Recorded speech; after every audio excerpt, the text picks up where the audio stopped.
Welcome to Brews Business. My name is Jacob Dubois, and today we are chatting with Meattey, one of the owners of Sorel Accessories. Sorel produces high-end fur accessories. You might remember this because we had his brother on just a few weeks ago. Fur products get sold to Saks, Neiman Marcus, other major retailers around the country, and even probably the world. So Dom has been involved with this family business for quite a while. Dom, welcome to Brews Business. Hey, how's it going? Cool. Let's get started with a brew, and you can intro the brew because it's your pick. Today we have, go ahead, intro it. Yeah, it's a ginger libation, and it's a ginger beer.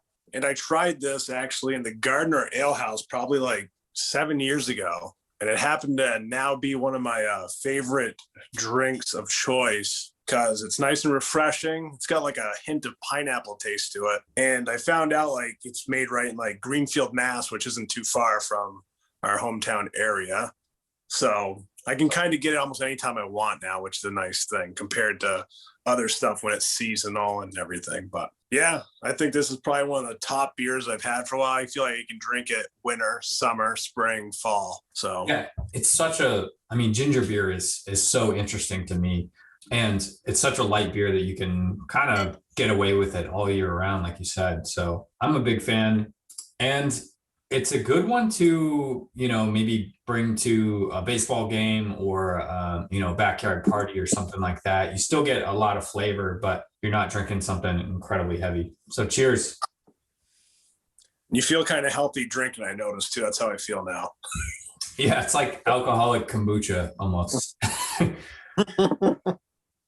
Awesome. So let's dive into this. We got the beer out of the way. Dom, I've known you for quite a while, and I'm really excited about this. And I think we'll have some fun questions, some fun discussions. So can you give the audience a little bit more about who you are and what you do, just to get them up to speed? So I'm part owner of a family business, like Jake said, of Sorel Accessories. It's me, my father, and my brother. I am the logistics, production, order manager guy, kind of do everything there, but I handle mostly everything from like finances, again, to the basic of packing box, but do pretty much everything there at Sorel. But I really got into it, like joining the family business is when I graduated college, my master's, and I was home.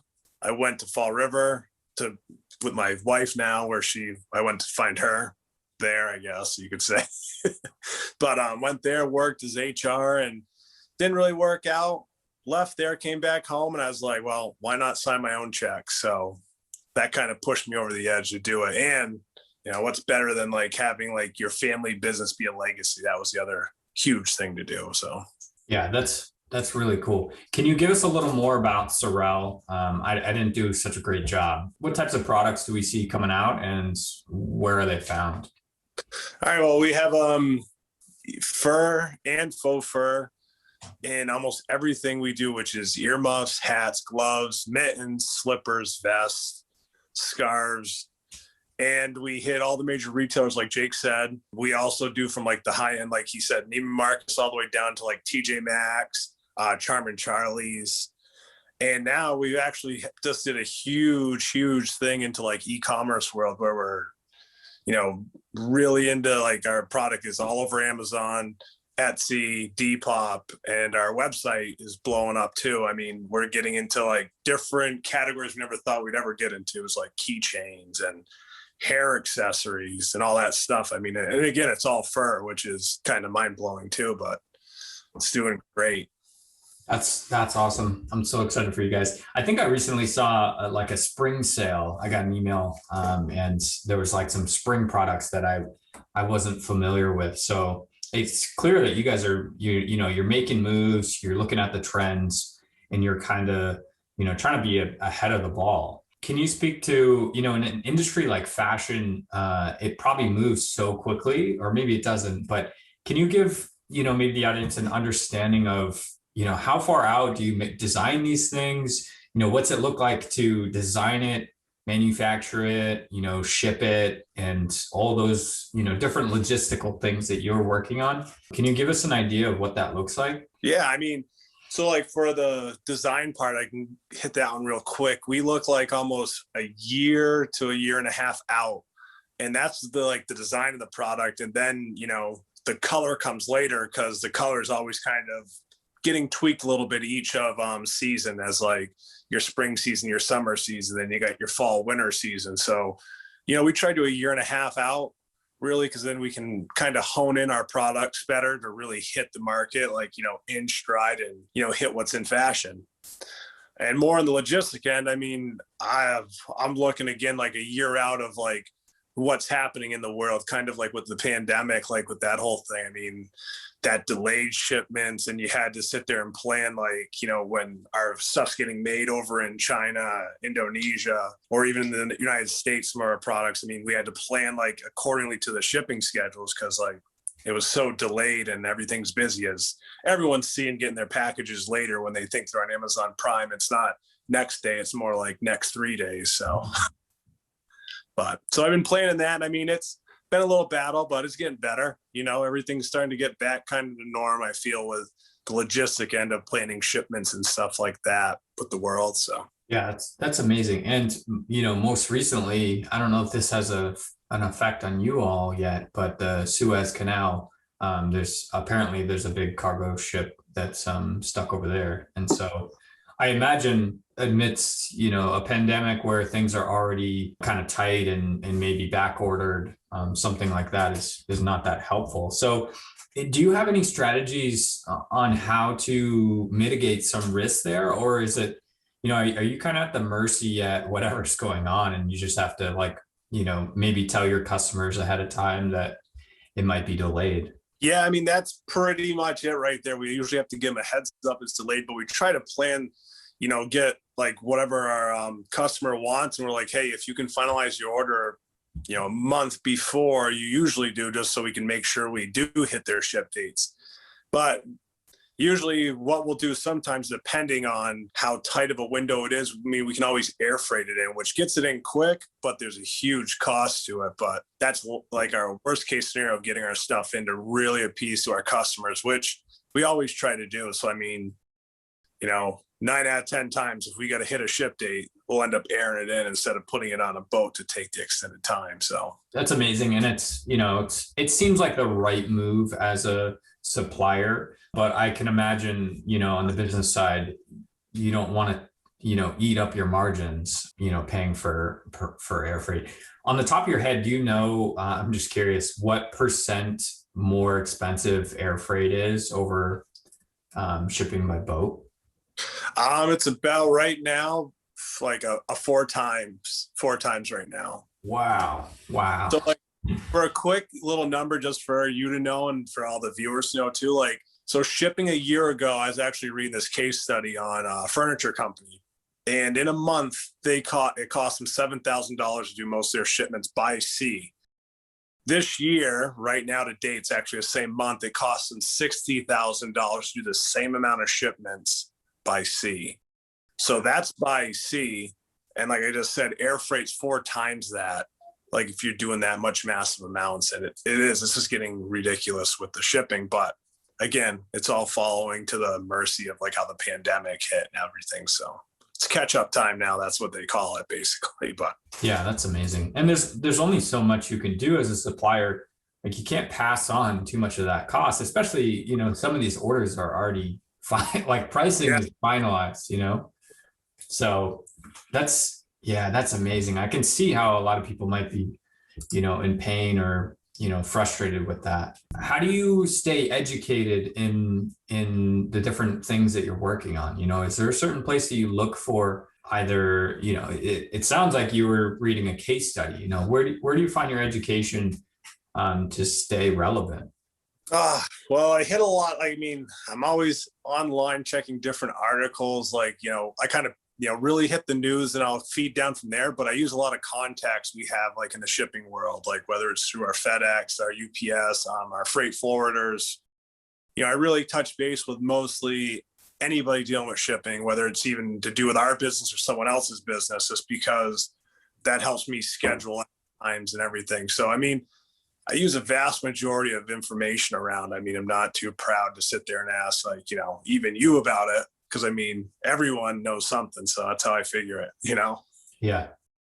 Yeah, that makes sense. What's the most important key to quality products? Our quality key products, I mean, we just like our biggest sellers in earmuff, which and our biggest thing with that is making sure comfort, that it fits, it fits well, and that it feels great too. And the fur looks awesome. I mean, it's all like, by touch, and then look is the two biggest things for our quality products, and then structure.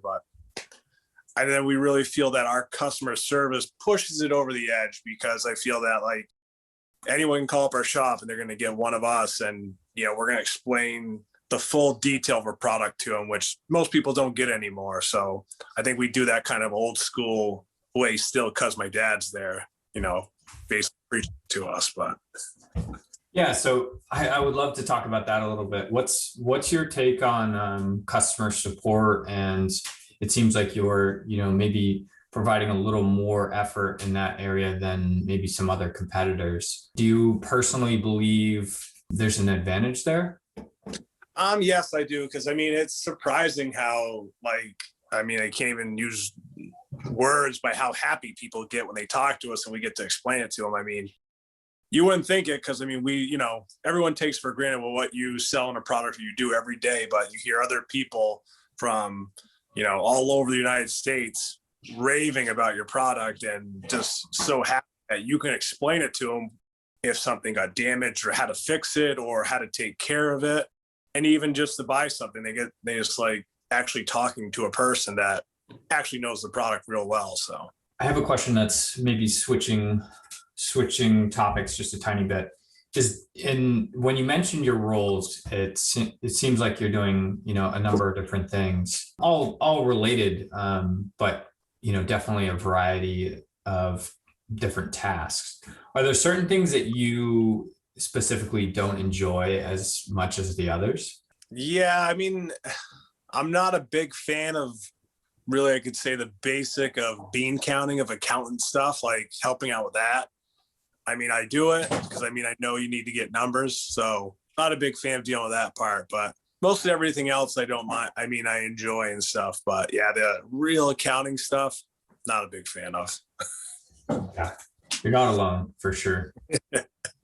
Okay, so the fur industry, if there was anything that, if you could wave a magic wand and change something about the fur industry, or maybe even just, the fashion industry, what's one thing that you would change? At least with the fur, I mean, the biggest thing I would change is like the actual education on it, with getting like how we get the product and everything. Because everyone, with animal cruelty out there, which, I'm not about animals getting cruelty, like killed, like, and stuff like that. And where people just assume if you deal with that as a product to sell, that you're a part of that, which we're not. I mean, everything we get is from a humane raised farms out there, which, most places like that, they, the whole animal, they get used around. So I wish, people be a little more educated in things, even with faux fur too. I mean, not everyone's highly, I wouldn't say highly, but very educated in this stuff. They just assume things because of what they see out there in the media, Yeah, it's a good point too, because there's, fur has, gotten a lot of flack because obviously a number of different people wanted to draw attention to fur products, but there's so many other products that we may use that we haven't really investigated as much. And I imagine that people are just, emotionally attached to animals. And so there was, a natural, we got to stand up for the animals kind of protest, which is fair. Yeah. But then, I have this hat on my head, and who knows what type of dye was used. It could be some very toxic dye. And, I'm not that passionate about it to, hunt it down and talk to the dye producer or something like that. So I think it is, unfortunately, there's a special part of the industry that is a little more, controversial, if you will. No, I agree. All right. I like that. And I think, are there some things that you're doing on your side to educate customers or people about fur, maybe a new fur buyer? Do you have some sort of resource for them that you usually point to, or do you talk them through it or something? Yeah, we talk. I mean, we have stuff on our webpage, but I really talk to people about it. I mean, if you think that's the best way, because I mean, that's how I feel you can really relate to somebody, because it's like you just kind of talk them through it and just give them a different sight, like about it, because I think it's a little bit easier to explain, because I could compare something else to them, and I feel then you can relate to the issue, instead of just kind of reading a sentence, where you're just reading it, you're not relating it to anything personally or to yourself. So Let's talk about logistics. And so you're ordering, thousands of products from overseas, and you need to make sure that it gets produced and manufactured well, and then, shipped. Either, I assume, are people shipping them to you, or are they going straight to the customer? Both we do. Okay. So, what's involved in every, just walk me through at least high level that process. Like, how much of your time and attention is needed for something like a big order like that over several months? What's going on behind the scenes? So behind the scenes, really. So, we'll have our order come in from the customer. We'll have it, the sales rep will look at the order, make sure everything's correct and the coloring and all the pricing and stuff before I start my order. Because that'll dictate sometimes whether they're going to take units or not, if pricing are off and everything. So when that's all finalized, I get the order, and then I look through it and I see which vendors we're going to sell the product, which we're going to buy the product from. And, so I'll go down, choose every item. I'll sit there and place a purchase order, and I'll talk to our suppliers, and I will see if they can get the product in time, because if they can't, then I got to go to the next one, and so forth and so forth. So as I finalize all that information, I put it, I get all together a PO sheet, ship that off, and then I get back a bunch of questions about the product, whether, about aligning, labels, making sure of the colors and everything like that. And we're also going back and forth, haggling over price, which you always got to do. But so when that finally gets finalized, which, maybe a week or two, it goes back and forth. And then when that's done, then I sit there and we accept the ship date. Then I'm waiting basically around 90 days total before it ends up start to finish. As finished, I mean on the boat leaving. So around roughly 90 days. So throughout that whole time, we're going back and forth. If they have any problems throughout the manufacturing, and I'm right there to answer via email or over through like WeChat or any other, thing we can correspond on. So then when it finally hits the boat, then I'm dealing with our forwarder, which, me and him are going back and forth. I'm checking almost every week to see when it's coming in, because it's getting closer to our ETA of receiving the product to get it right out the door. So finally, until then, when it hits the port, then I'm calling up the forwarder. We're talking about trucks getting in, and we're making sure there's no delays. Fish and Wildlife's not holding it up. And so when that gets done, then we just wait for the truck to show up, hits our dock, and we unload it, tag it, fluff and buff it, pack it, and ship it out. Wow.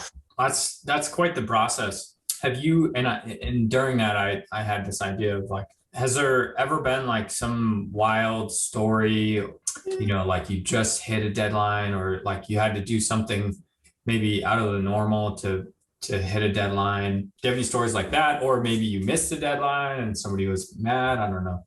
Sometimes like with deadlines, like, yeah, there's been some tight ones where we get stuff in, literally hits the dock, and it'll be like, at 3:00 and we got to get out the next day. Before you know it, I mean, we got a small crew. That we're a small family owned business. So we got maybe 3 or 4 people there working, including myself in the production area. And where you get like I said, the stuff at 3:00, it's going to go out tomorrow. We're sitting there until like 9, 10, 11 o'clock at night, packing up the whole order, printing out stickers, slamming it all together, then hitting it. So a truck shows up. And then also too, we've been in this, another, instance or many instances where we're actually packing as one of us is loading a truck to get the stuff out, because it comes in just the nick of time. So many of those situations have happened over at Sorel, but, do what we can to, conquer those little battles we have. That's amazing. And I think that's pretty common for when you're the owner of a business of pretty much any size, your job is the resident firefighter, if you will. You're all hands on deck when a deadline is looming, or product needs to go out the door, especially when it's orders that are of this magnitude. I can imagine stepping out of the office and starting to fluff and buff in order to get that order done. So that's pretty amazing. I want to chat about different habits. What are some of your habits that you've developed over the years that you may recommend to somebody that's, just starting out or young, or, aspires to be, in a similar position to yours? I'd say the biggest thing is adapting. Like, that's a huge habit that I have now, like, where everything changes so fast that we got to sit there and just adapt. I mean, it's crazy, like, where we think we are now compared to before. Like, just the online stuff, like, I would have never thought of, like, our shipping process, like shipping one little order out compared to where we ship hundreds of boxes out, in one big truck shipment. Instead, now it's one little box for FedEx, UPS, or whatever. I mean, that's the biggest thing. Like, I think a habit I picked up is adapting to the time, situations, and everything, So I would recommend that for everybody that, younger, getting into stuff, like into my position, like, you got to adapt to everything, because everything's changing like so fast. Yeah, and especially the retail industry has been changing pretty quickly over the past years, and then of course during COVID it's changing very fast, or at least temporarily, some temporary, some long-term changes. But nonetheless, if you're not adapting, then I can imagine some of these retailers may move on if you're not fully making different changes from your side. How do you find time to relax after a long day of work? I mean, yeah, it's because like you said, when you're owning a business, it's like work never stops. My relaxation times, really, it's like getting up and then going to the gym, I feel, because it's where you get to relieve a lot of stress, and you let your mind, like, all I'm thinking about is working out. So at that time, I'm relaxing, kind of.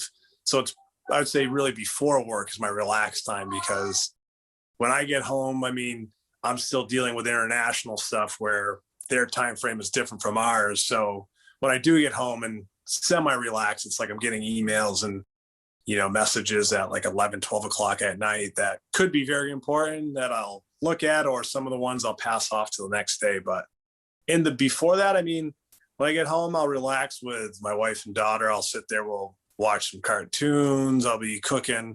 So I'll find a little time and then to relax before it kind of picks up near the midnight hour. But wow. Yeah, I didn't really understand, or I didn't realize that you were, communicating, somewhere around midnight with some of these suppliers. That's amazing. And I think something that people probably don't understand too is, if you're, manufacturing products like Sorel is, somebody has to be communicating with some of these folks.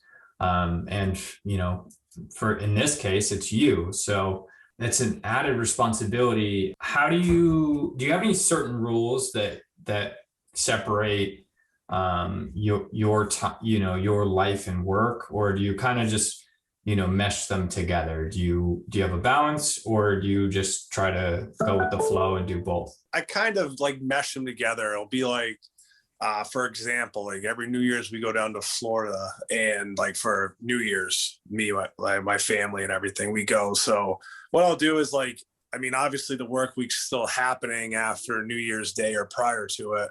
So I'll block out a time in the morning where I'll be checking through emails or any answers. And then I'll cut it off at like, whether it's 9 o'clock. So I'm up early anyways, I get up around like 5 o'clock, 4 o'clock in the morning. So look through it all, answer what I need to, or call back at the factory if I need to. And then I go out throughout my day. I mean, even if I'm on vacation, so I'm doing a little work, but I am spending that time with my family, meshing together, so I don't miss out on, family time. Yeah, I feel the same way where, sometimes I'll have a day off, and in order to feel better about the day off, I'll check in and, early in the morning and get a couple hours of work done.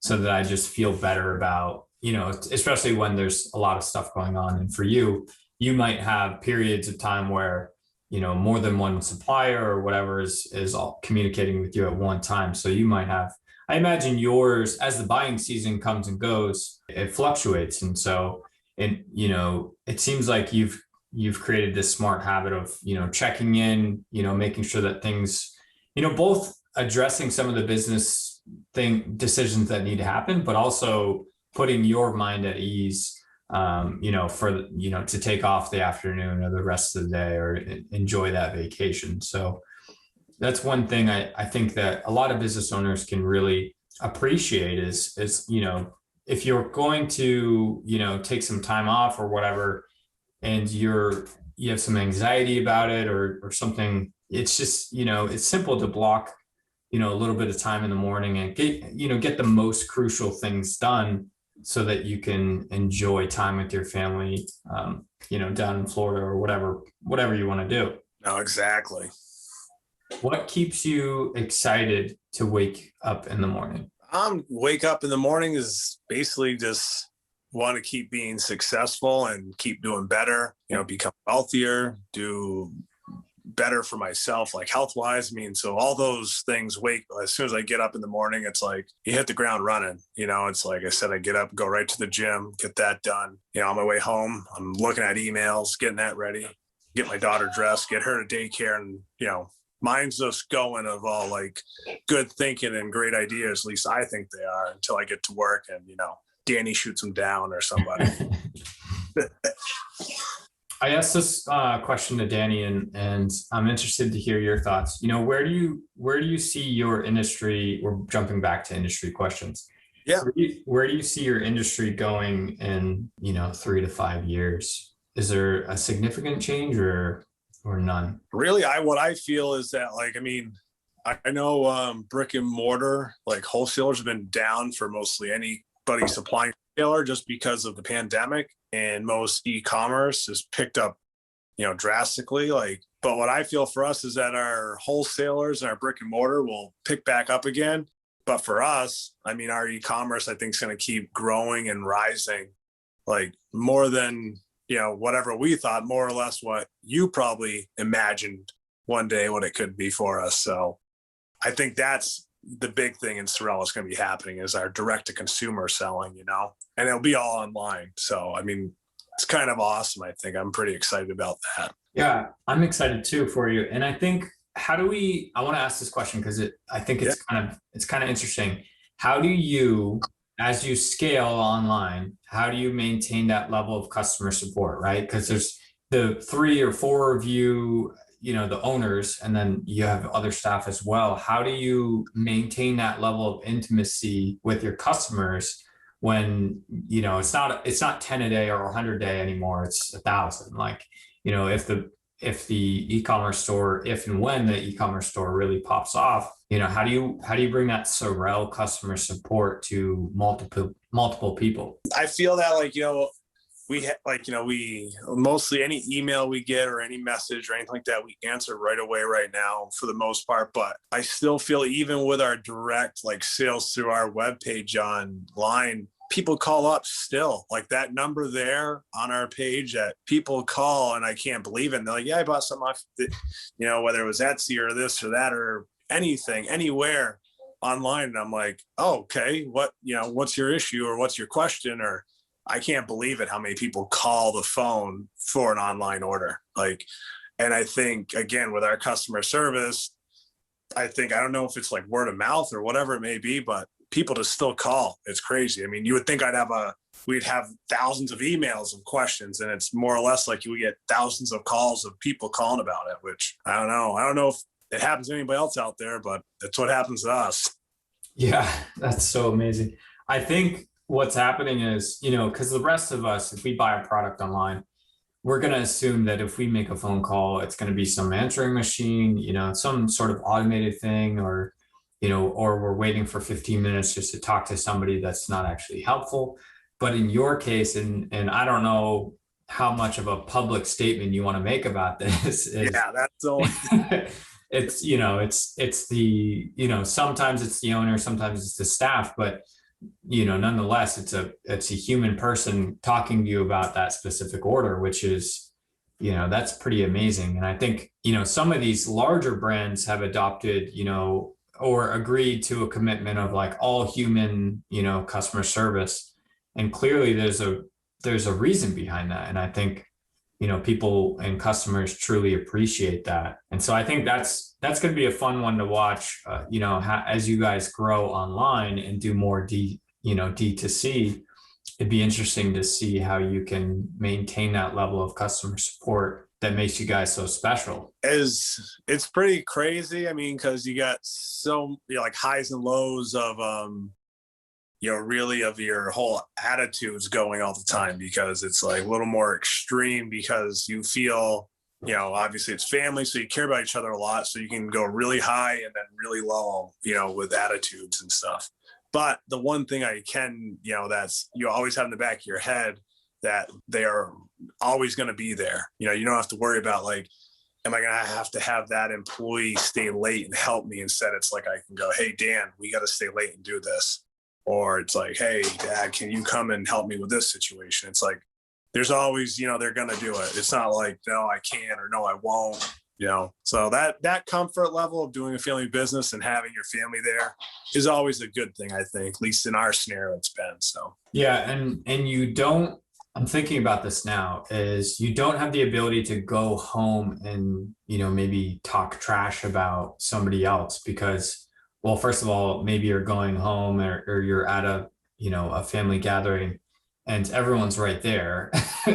First of all, second of all, it's your family. And so there's only so much that you can, talk badly about them, without your other, your immediate family being like, well, maybe, yeah, let's fix this situation rather than, talk trash. And I'm not suggesting that that's the type of person you are, but I think, traditionally it's pretty easy for somebody to go home and, talk badly about whoever's at the workplace because it's only their colleague, it's not their colleague and their brother or their dad or something like that. That kind of unique bond is, keeps your head above water when things, may not be at the greatest, I think. Yeah, no, I agree totally. And another thing I think it helps out too, it gives your kind of like business feel like to the other employees, like they become part of the family. Like it's a family kind of like whole mentality where they feel like, important. They feel like they're actually get their cause is meaningful in the business, where a lot of people go home and it's like they just collect their check and it's not worth anything to them, where it's like they can see the effect of how it affects us, which, we get super excited because they packed up a box in, 30 seconds instead of a minute, which is like, that's awesome. And it's a little, I can see at least in our employees' faces that, it's kind of like they get excited, like if they're playing sports when their kids hitting their first home run, Yeah, I love it. And I think too, that just makes sense. Like if you're caring for your other colleagues, which may be your family, and it's probably going to brush off on some of the other employees as well. So, you're going to think twice about how you treat your brother because he's your brother, but then that might open your eyes and you may treat, some other people, non-family that are employees in a similar manner, and so that family mentality might be very obvious to some of these employees and get them excited about staying around and maybe even offering to stay late at night, with the rest of you. So I think that's, you really hit it on the nail on the head there. And I think that's a really smart culture that Sorel has created and, continues to boast. So I definitely personally appreciate that about Sorel, only because I've had the luxury of being around you guys for a little bit there. So I applaud you from Vermont. So keep it up. Well, thank you, Jake. And all right, so we're wrapping it up here. I want to give you one last chance. Where do the people find Dom? I know you're probably not on social media all that much, but how can they find Sorel or Dom? Where do they get their products? Are you willing to email somebody if they feel like emailing you? Yeah, no, I can. I mean, you can always find our stuff at our webpage, which is, www.shopsorel.com. You can check out we're on Instagram, Facebook, Twitter, Pinterest, again, just put in Sorel Accessories and you should be able to find us. And if you have any questions to ask me or interest or anything like that, you can email me at dom.meattey, Meattey at shopsorel. Perfect. Dom, it was a pleasure to have you. Thanks for joining us. And I'll make sure to list the phone number that everyone can call you at. Oh, that's great. All right. All right, Jay. Thank you. It was great talking to you again. See you, buddy.